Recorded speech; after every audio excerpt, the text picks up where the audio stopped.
கேட்கணும்ல, எனக்கு கொஞ்சம் வருத்தமா இருந்தது. மகாராஜானா மகாராணியோட தான் இருக்கும்னு நினைச்சேன். அப்ப நாட்டை யார் தான் ஆள்றது? அந்த பொறுமை கதின்னு ஆயிடுதா? மகாராஜாக்கள் அப்படிதானே இருந்தாங்க. எல்லா மகாராஜா அப்படி இருந்துக்கு வாய்ப்பு இல்லை இல்லைங்க. ரைட்டு. இப்ப 50வது படத்துலயே அந்த காலத்து மகாராஜா, 75வது 100வது படத்துல முதல்வர், பிரதமர், கவர்னர், ஜனாதிபதி. அதாவது மகாராஜ் கீழே தான் பதவி. நீங்க சொல்றது வந்து அது கீழே போயிடுதுல இல்லையா? இந்த காலத்துக்கு இந்த காலத்துக்கு மகாராஜாங்கிறது அப்படி யோசிச்சிருக்கல. எனக்கு இந்த படத்தை மகாராஜன் வச்சதே வந்து ஒரு சாமானிய அவன் முடித்திருத்தும் தொழிலாளி, அவனுக்கு மகாராஜன் பேர் வச்சு அவனை அந்த அந்த சீட்டை சிம்மாசனம் ஆக்கினது இல்லை. அது நான் ரொம்ப ரசிக்கிறேன். ஸோ அதனால் டைட்டில் வந்து 50 படம் அப்படி இருக்கும்னு நினச்சி வைக்கவே இல்லை. அது அமைஞ்சு போச்சு. தயாரிப்பாளரும் சுதம் சார் இருக்கும்னு நான் நினைக்கல, இயக்குனர் இருக்கும்னு நினைக்கல, அது அமைஞ்சு போச்சு. ஸோ அது வந்து ஒரு இதுவாகிடுச்சு. இந்த மகாராஜா டைட்டில் ஓகே ஸ்ட்ராங்காக இதாக வேணும்னு ஃபிக்ஸ் பண்ணது எங்கள் ப்ரொடியூசர். ரேண்டமாக இருக்கும்போது மகாராஜான்னு சொல்லும்போது இது வச்சுக்கலான்னு சொன்னார். இல்லை யோசிக்கலான்னு ஒரு 3 இல்லை இதுதான் வேணும் அப்படின்னு சொல்லி ஸ்ட்ராங்காக இது பண்ணது ப்ரொடியூசர். சொல்லுங்கள் சார். பேச்சு கொஞ்சம் தேடுறீங்களோ? மேடையில் ஒரு மாதிரி சொன்னீங்க, ஃபோன் எடுக்க மாட்டேங்கிறாருன்ட்டு. இல்லை அவர் அதையும் மறுத்து பேசல. அவருக்கு ஃபோன் எடுக்கலங்கிறது உண்மைதான். அவர் காசு கொடுத்து படம் எடுக்க சொன்னாருங்கிறது உண்மைதான். எல்லாமே சொல்லிட்டாரு. முக்கியமாக அவருக்கு நிஜமாக நித்தினுக்கு வந்து இன்னும் பேசவோ மறைச்சு பேச தெரியல. நான் சொன்னேன் கொஞ்ச நாள் பழகிடுண்டா, இன்டர்வியூலாம் பார்த்து கூட அப்புறம் எல்லாம் பேசணும் பார்த்து கற்றுக்கோன்னு சொல்லியிருக்கேன். அப்புறம் சார் அப்புறம் நீங்க காது எல்லார் காதையும் நீங்க இருக்கிறீங்க, ஆனா உங்க காதுல கட்டுப்போட்டே இருக்குது அந்த ட்ரெய்லர். ஆமாம் சார் அதுதான் சார் படம் வந்து பார்த்து சொல்லுங்க சார்.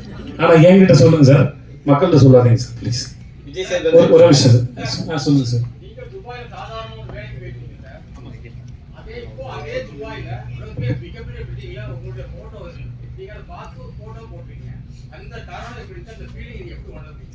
நான் இது இப்போ துபாயில் எல்லா இன்டர்வியூலையும் சொன்னேன். நம்ம மக்கள்கிட்டையும் அதை பகிர்ந்துக்கல, சந்தோஷம் தான் சார். முதல்ல இதை நான் சொல்லி சலிச்சு போன கதையாக இருந்தாலும் கேட்கறதுக்கு ஒரு சுவாரஸ்யம் இருக்குன்னு நினைக்கிறேன்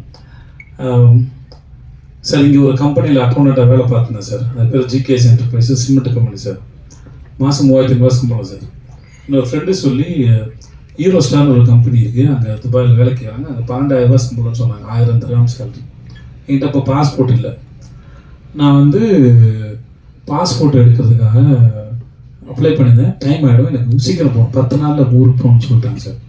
அப்போ வந்து நானே என்னோடய degree certificate, ration card, contact certificate எல்லாத்தையும் எடுத்துகிட்டு நேராக கமிஷன் ஆஃபீஸ் போயிட்டேன். அங்கே ஒரு நல்ல மனுஷன் இருந்தார். எனக்கு யாரையும் எதிர்பார்க்கல. ஏன்னா ஏரியாவில் கவுன்சிலர் பார்க்கணும்னு சொன்னாங்க, காசு கொடுக்கணும்னு சொன்னாங்க. கையில் சுத்தமாக காசு கிடையாது, எனக்கு எதுவும் தெரியாது. அப்போ நான் இருந்தேன். ஓகே, அப்போது நான் நேராக இதுக்கு எனக்கு யாரும் தெரியாது போது நான் நேராக கமிஷன் ஆஃபீஸ் போயிட்டேன். அங்கே போய் இந்த டிபார்ட்மெண்ட் கேட்டு உள்ளே இருந்தது ஒரு நல்ல மனுஷன் இருந்தார். அவர்கிட்ட இதெல்லாம் காமிச்சு, சார் குடும்ப சூழ்நிலை வேலைக்கு போகிறேன், எனக்கு இது மாதிரி கேட்குறாங்க சார், சீக்கிரம் போகணும் சார். அவங்க நல்ல நேரம் அவர் எடுத்த அந்த பாஸ்போர்ட் அப்ளிகேஷன் இவ்வளோ வந்துருந்தது சார். அதை எடுத்து என்னோடய அப்ளிகேஷன் எடுத்து, தம்பி நீங்கள் நாளைக்கு காலைல போயிடுங்க area police station. Area police station போனேன். அவர் வந்து என்னை கேட்டார், உங்களுக்கு கமிஷன் ஆஃபீஸில் ஆள் தெரியுமா? எனக்கு எதுவும் தெரியாது. ஆனால் எனக்காக அவர் சொல்லியிருக்காரு. பாஸ்போர்ட் கிடச்சிது, வாங்கிட்டு ஊருக்கு போனேன். ஒரு கவர் கொடுத்துருந்தாங்க. அந்த கவரை பார்த்து பட்டேல்னு ஒரு தாத்தா வருவார், அவர் கூட்டிகிட்டு போகிறோன்னு சொல்லிட்டாங்க. அவருக்கு 75 வயசு, எனக்கு 20 வயசு. அப்போது அவர் வந்து என்ன 21 வயசு எனக்கு. அவர் வந்தார், விஜய் அப்படின்னாப்புல கூப்பிட்டு போனால். வெளியே வந்தால் பாலைவனத்தில் மழை பெய்யுது. நம்ம துபாயில் பெரிய ஆளாக போகிறோம்டா அப்படின்னு நினச்சி கனவுகளோடு நான் போகிறேன். அங்கேருந்து ஒரு 15-20 நிமிஷம் என்னோடய ரூமு ஒரு 6க்கு 3 பெட் ஒன்று கொடுத்தாங்க. அப்புறம் முடித்தோடனே என்னை நேராக கோயிலுக்கு கூப்பிட்டு போனாங்க. சரி, கோயிலுக்கும் போயிட்டோம், கன்ஃபார்ம் ஆகிடுச்சு பெரிய ஆளாக சொல்லிட்டு சாமியை பார்த்து அப்புறமா என்னோடய ஆஃபீஸ் போனேன், முதலாளியை பார்த்தேன். ஸோ இப்படி அப்புறம் ஆனால் நான் நினச்ச அளவுக்கு வாழ்க்கை மாறல. அது ஓரளவுக்கு குடும்ப வறுமைக்கு சூழலுக்கு அது வசதியாக இருந்தது. நான் சம்பாரிச்சுக்கணும், மாதம் 10,000 அனுப்பிச்சிட்டு இருந்தேன் நான். ஆனால் அங்கே சுற்றுறேன். இப்போ நான் போகும்போது 3 வருஷமும் படித்து முடிச்சோடனே குடும்ப மேலே கொண்டு வரணும் நினைக்கிறேன். அந்த கனவுகளோட இளமையாக இருந்த காலத்தில் கனவு வந்து டெண்டராக இருக்கும். 20 வயசு எல்லாருக்கும் எதுவும் சாதிக்க மாட்டேன்னு ஒரு கனவு வந்து டெண்டராக இருக்கும். அதுதான் ரொம்ப ஆழமாக இருக்கும், ஏக்கம் அதிகமாக இருக்கும். அந்த சமயத்தில் நான் சுற்றின தெருக்கள் வந்து துபாயோட தெருக்கள். அங்கே தான் சுற்றிருக்கேன், அங்கே தான் ஏங்கியிருக்கேன், எதையாவது பண்ண மாட்டோமா ஏங்கியிருக்கேன். ஒரு ஆப்கானிஸ்தான் போகிறதுக்கு ஒரு செக்கோஸ்லோவாக்கியா கம்பெனியோட போய் இன்டர்வியூ அட்டன் பண்ணி ஃபஸ்ட் ஒன் செலக்ட் ஆகிட்டேன். அன்றைக்கி எனக்கு சம்பளம் தரதா சொன்னது 75,000 கிடச்சது. அங்கே தான் போயிருப்பேன் நான். என்னோட அதிகம் படித்தவங்களுக்கு அடுத்த ரவுண்டில் நான் ஃபெயிலியர் ஆகிட்டேன், எனக்கு அது கிடைக்கல. ஸோ இப்போ அதுக்கப்புறம் திரும்பி வந்து 10-12 வருஷம் கழித்து அந்த இடத்துல போய் பார்க்கும்போது நான் அது எதுவுமே பார்க்கல. நான் அங்கே இயக்கத்தோடு சுற்றினேன். அங்கே ஒரு வெண்டிங் மிஷின் இருக்கும், அந்த காசு போட்டால் இந்த அம்சப்பு அந்த கூலி சொல்லலாம், அது வெண்டிங் மிஷின். ஒரு தரம் வச்சு இதை செலவு பண்ணலாமான்னு வேணுமான்னு யோசிச்சுட்டேன். ஏன்னா அங்கே இருந்து என்ன மாதிரி பழங்களோட நிலைமை அதுதான். ஏன்னா காசு இஷ்டம் செலவு பண்ணிங்கன்னா வீட்டுக்கு பணம் அனுப்ப முடியாது, கொண்டாட்டலாம் முடியாது. அங்கே வியாழக்கிழமை ஆனால் எல்லோரும் ஒன்று கூடுவோம், ஒன்றா சமைச்சு பிரியாணி சமைச்சு சாப்பிட்டுட்டு அப்புறம் துணியெல்லாம் துவைச்சி காய போட்டுட்டு சாயந்தரம் ஆனால் அங்கே கிரிக்கு இருக்கும், அந்த ஊரை பரதுபாய் தேவாலயம் இருக்கும், அங்கே போய் சும்மா இருந்துட்டு திரும்பி இவ்வளோ தான் இருக்கும். ரூமை சுத்தம் பண்ணுறதும் பாத்ரூம் கழுவுறதும் சமைக்கிறதும் இவ்வளோ தான் வாழ்க்கை. அது இதை தாண்டி கனவு காண கூட நேரம் இருக்காது. ஸோ அந்த ஞாபகங்கள் தான் வந்துட்டு இருந்தது இல்லையா, எனக்கு இது தெரியவே இல்லை இந்த இடத்துல இருக்கணும் பாரு.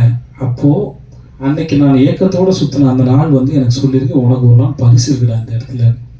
ஸோ ஒவ்வொரு நாள் பின்னாடி வேற ஒரு நாளோட சேர்ந்து ஒரு முடிச்சிருக்கு.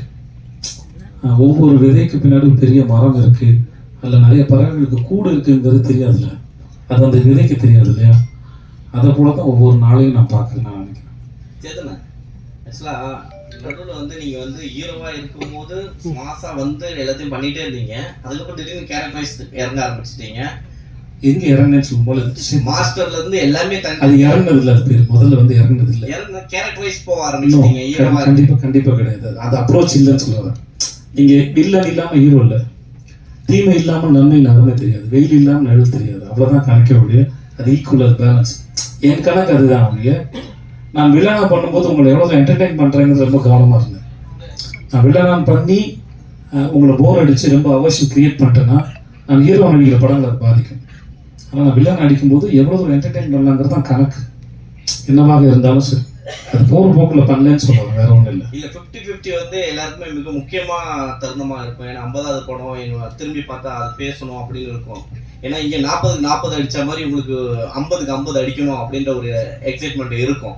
அப்படி இருக்கும்பொழுது இந்த கதையில இந்த 50வது படத்துக்கு இதை சூஸ் பண்ணா நல்லா இருக்கும் அப்படின்னு எதை வச்சு நீங்க இதை தோணுச்சு? முதல்ல சரி எதுன்னு இங்கே யாருக்குமே தெரியாது. அப்படி தெரிஞ்சா எல்லாருக்கும் சரியானதை கொடுத்துருவாங்க, அந்த கணக்கு எனக்கு தெரியாது. ரெண்டாவது, இந்த கதை கேட்கும்போது ஒரு டைரக்டரோட பேஷன், கதை யார் வேணா சொல்லலாம், கதை யார் வேணா, அது எடுக்கிறவர்கிட்ட தான் இருக்கு. ஒரு கதையை எப்படி மக்கள்கிட்ட கொண்டு போய் சேர்க்க போகிறோம், மக்களின் ரசனை என்ன, டைரக்டரோட சாய்ஸ்லாம் எல்லாமே இயங்குது. ஸோ எனக்கு இந்த டைரக்டர் ரொம்ப பிடிச்சிருந்தது. நான் குரங்கு பார்க்கல, ஷூட்டிங் போகிறதுக்கு ஒரு 4 நாள் முன்னாடி 2 நாள் முன்னாடி தான் படமே பார்த்தேன். அப்போ தான் பார்த்துட்டு அவன் பேசினேன். மற்றபடி டைரக்டர் எனக்கு ரொம்ப பிடிச்சிருந்தது. ஸோ இந்த கதை நல்லா இருந்தது. அப்போது 50வது படம் அனௌன்ஸ் பண்ணணும். இவர் சொன்னார், சுதன் சார் சொன்னார், சார் நானே பண்ணிடுறேன் 50வது படத்தை அப்படின்னு. எனக்கு 25வது படமும் நல்லா பண்ணி கொடுத்தார். எனக்கு அவர் மேலே பெரிய நம்பிக்கை இருந்தது. ஸோ அப்படி தான் அமைஞ்சது. இது எந்த பிளானும் இல்லை. அப்புறம் எனக்கு வந்து 50வது படம் நல்லா ஓட நினச்சா அப்போ 49, 51வது படம் நான் எல்லா தயாரிப்பும் படம் போட்டு எடுக்கிறாங்க. ஸோ எல்லா படமும் ரொம்ப முக்கியமான படம் தான் ஒழிய 50ங்கிறது ஒரு இந்த கடந்த பாதையை ஒரு ஞாபகப்படுத்துறதா, அதை தாண்டி வேறு ஒன்றுமே கிடையாது. எனக்கு அந்த எண்ணம் கிடையாது 50 அடிச்சிடணும், 100 பெருசாக ஓடிடணும். அப்படி பார்த்தா சீதக்காதிக்கு மாதிரி ஒரு படத்தை 25 படம் செலக்ட் பண்ணியிருக்க மாட்டேன். அந்த படம் வந்து நான் வரது 1/2 மணி நேரம் தான் வரேன் நான். ஆனால் ஒரு ஆர்ட் ஃபார்மோட ரெப்ரஸன்டேட்டிவ் அந்த கேரக்டர். கலை எந்த பாகுபாடும் இல்லாமல் எந்த வீட்டு பிள்ளையின் மீது கூட அது இறங்கும் அப்படிங்கிறது அந்த படம் சொல்ல வருது. அதுக்கு பணமோ பேரோ புகழோ பரம்பரையாக வர அறிவு தெரியாது, எங்கே வேணால் இறங்கும்னு அந்த படம் சொல்ல வந்தது. அப்படிப்பட்ட ஒரு படம் 25வது படமாக இருக்கிறதுல நான் பெருமை கொள்கிறேன். அது அந்த படத்தை நம்பினால ஒரு தயாரிப்பாளர், அது வியாபார ரீதியாக பெருசாக போகாதுன்னு அவருக்கும் தெரியும். ஆனால் நல்ல படம், அது என்டர்டெய்னிங்கான ஃபிலிம் தான் அது. ஆனாலுமே அதை நம்பினார்ல, அது அவருடைய நம்பிக்கை. எனக்கு அந்த மாதிரி படம் கிடைச்சது எனக்கு பெரிய சந்தோஷம். போடாத செக்கு, கேட்காத காசுலாம் கணக்கு கேட்டிங்கன்னா நிஜமா ஆச்சரியமா இருக்கும். என்னதான் இருந்தாலும் படம் எடுக்க வராங்கல்ல, நம்புறாங்கல்ல, அதை மதிக்கிறேன். வருத்தமாக இருந்தாலும் ஒரு ஒரு படம் எடுக்க வராங்கன்ற நம்பிக்கையில் தான் பண்றோம். நீங்க என்ன கேட்டீங்க, வெற்றி தோல்வி அந்த மனநிலை எப்படி இருக்கு? வெற்றி வரும்போது அந்த வாரம் உங்க மனநிலை எப்படி இருக்கு? சில படங்கள் எதிர்பார்த்த அளவுக்கு போகல, அந்த வாரம் மனநிலை நீங்க காரணத்தை அனலைஸ் பண்ணி முடிச்சுங்க, வேற ஒன்றும் கிடையாது. சில சமயம் வந்து முன்னாடி தெரிஞ்சிடும் வேறு. காரணம் வேற, ஒருத்தரால் படம் உருவாச்சுன்னா ஒருத்தர் தவறுது. ஒரு படம் பண்ணுறதுக்கு நிறைய பேர் தேவைப்படுறாங்க, தன் சூழல் தேவைப்படும். அனலைஸ் பண்ணி பார்த்துட்டு அடுத்த முறை தப்பு பண்ணக்கூடாது அப்படின்னு மட்டும் நினச்சிக்கிறோம், அவ்வளோதான் இருக்க வழியாக. மற்றபடி இல்லை. சரியாக இருந்தாலும் ஏன் இது நடந்ததுன்னு தெரிஞ்சுக்கிறதும், சரியில் இருந்த தவறு. இப்போ 96 வந்து பெரிய ஹிட் ஆச்சு. அன்றைக்கி நைட்டு வந்து பிரேம் சார் நான் ஃபோன் பண்ணேன், எல்லாரும் என்னை பாராட்டினாங்க. ஆனால் 11 மணி இருக்கு நான் பேசினேன். சார் நான் எங்கெல்லாம் கேரக்டர் விட்டு வெளியே போனால் நீங்கள் நினைக்கிறீங்க சார்? அவரும் ஒரு 5 இடம் சொன்னார். அது தெரிஞ்சுக்கிறது தான். அது ஒன்று வெற்றி அடைஞ்ச உடனே அது எல்லாம் சரி அப்படின்னு நான் நம்புறது இல்லை. ஜெனரலாக அது நல்லதும் இல்லை. வெற்றியும் தோல்வியும் காரணத்தை ஆராய்ந்து பார்ப்பது சிறப்பதுன்னு நான் நினைக்கிறேன். ஸோ அவ்வளோதான், வேற ஒன்றும் இல்லை. புதுப்பேட்டையில் தொடங்கி மகாராஜா 50 படங்கள் முடிச்சிட்டீங்க. தயாரிப்பாளர், ஸ்கிரிப்ட் ரைட்டர், டிஸ்ட்ரிபியூட்டர் எல்லாமே பண்ணிட்டீங்க. நான் டிஸ்ட்ரிபியூஷன் பண்ணல சார். இல்லை, மேற்கு தொடர்ச்சி மலை வழங்கின நான் ப்ரொடியூஸ் தயாரிப்பாளர். சரி, இப்போ டைரக்டர் விஜய் சேதுபதி எப்போ பார்ப்போம்? நிஜமாக ரொம்ப ஆசை இருக்குது, உண்மையாக மாற்றுக்கத்தில் ஆசை இருக்குது. இன்னும் கொஞ்சம் பயம் இருக்குது, ஏன்னா அது சாதாரணமான வேலை இல்லை. இது ஒரு நாள் புரியும் போது நான் ட்ரை பண்ணி பார்த்துட்டேன். ஆனால் ரொம்ப ஆசை இருக்குது. எனக்கும் வந்து கதை சொல்ல தெரியணும், அது அந்த நாள் அந்த ஃப்ரேமுக்குள்ளே கதை சொல்ல தெரியணும், அந்த அறிவு வரணும். சேகரிக்கிறேன், புரியும் போது நான் வந்துடுறேன். அறிவு என்பது ஒரு கர்ப்பத்தை போன்றது. என்னைக்கா அவரும் டெலிவரி ஆகணும், அது கரெக்டாக வச்சு நான் நினைக்கிறேன். ஹலோ ஐயா, இந்த 50 படத்துல இந்த ஓடிடில பண்ணிருக்கீங்கல்ல நடுப்புல, அதுவும் சேர்ந்து இருக்காதுல்ல? எனக்கு எது ஓட்டிட்டுல வந்ததுன்னு தெரியல.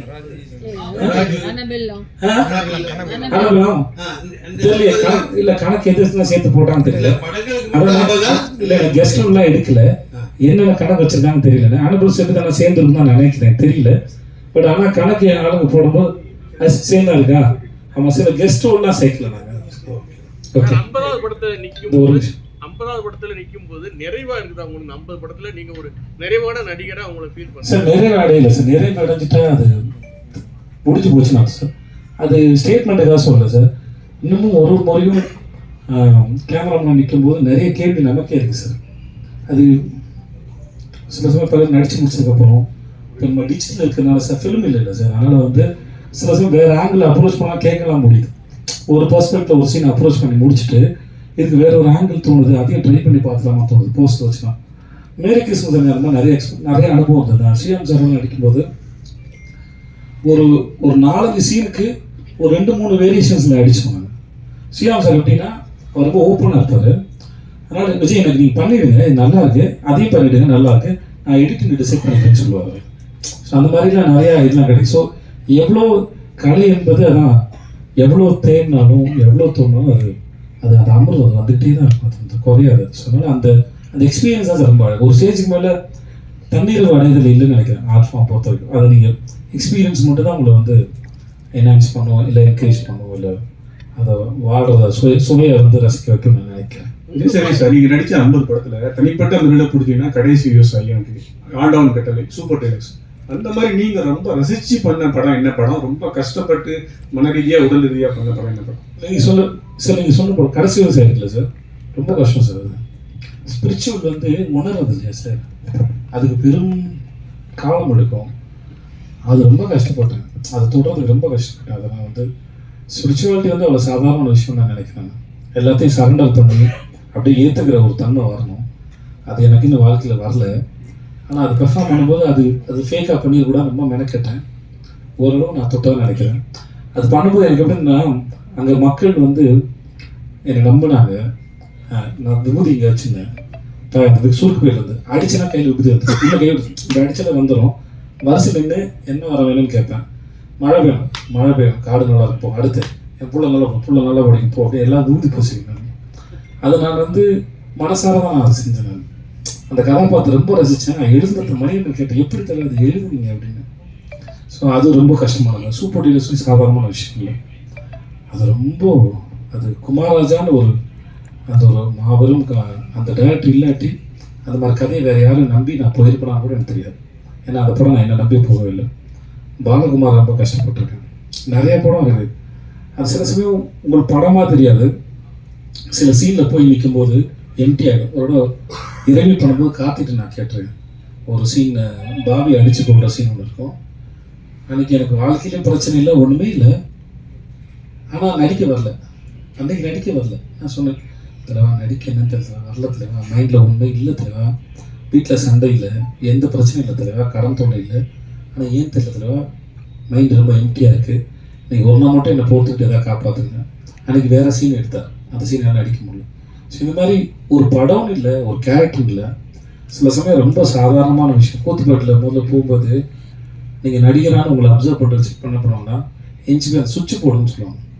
சாதாரணமாக சுவிட்ச் போட்டு போயிடும்ல, 10 பேர் முன்னாடி உட்காந்து எஞ்சி சுவிட்ச் போடும்போது ரொம்ப கான்சியஸ் ஆகிடும். அதுவே நடிப்பு தான் சொல்லப்படுது. ஸோ நடிப்புங்கிறது மிக அற்புதமான காட்சியோ கஷ்டமான காட்சியோ அழுது நடிக்கிறவங்க எல்லாமே அதுக்குள்ளே போகணும், அந்த நிலையில் உட்காரணும் போகணும். ஸோ அப்படி எல்லாத்தையும் சாதாரணமாக எடுத்துக்க முடியல. இந்த படத்துலேயே இந்த சில காட்சிகள்லாம் இருக்குது, நான் ரொம்ப கஷ்டப்பட்டேன். இப்போ நீங்கள் கல் தூக்கி போடுறது பார்த்தீங்களா, ஒரு கடைசியில் ஒரு பார்த்தீங்களா, அதில் நீங்கள் படம் பார்க்கவும் தெரியும், அவ்வளோ எக்ஸ்பிரஷன்ஸ், அதில் அவ்வளோ கணக்கு இருக்குது. நீங்கள் கதை பார்த்துட்டு வரும்போது அந்த இடத்துல உங்களுக்கு அத்தனை சேர்ந்து வந்துடணும், நான் அதை தொட்டுடணும் உங்களுக்கு. நான் அதை கொடுக்கலன்னா அந்த இடத்துல நான் என்னமா வந்து ஏமாத்துக்கிறேன்னு அர்த்தம். ஸோ அதனால் இப்படி எல்லாத்துக்கும் ஒரு கணக்கு இருக்குன்னு சொல்லுவாங்க, வேற ஒன்றும் இல்லை.